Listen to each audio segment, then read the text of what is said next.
Coming into the playing hall and making your opponent stand up to shake hands.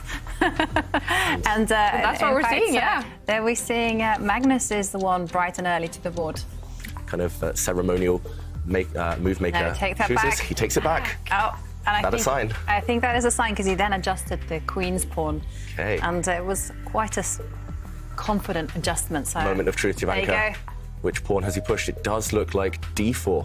Queen's pawn. Queen's pawn. Okay, so far I'm okay with my prediction. Okay, the knight has come out. Okay, this is what Nepomniachtchi does nearly 100% of the time against 1d4, against the queen's pawn. Magnus there taking more control of the center with pawns. Will we see? Okay, it's not a Grundfall, Jovanka. I think your prediction wasn't quite right there, unfortunately.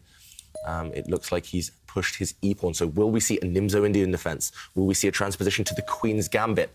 Oh, and now this is the thing. Okay, the pawn comes up. Okay, so we still have a lot of choices.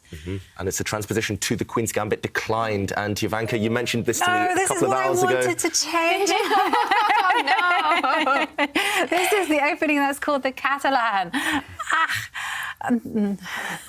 Oh, well. Your prediction is nearly spot on.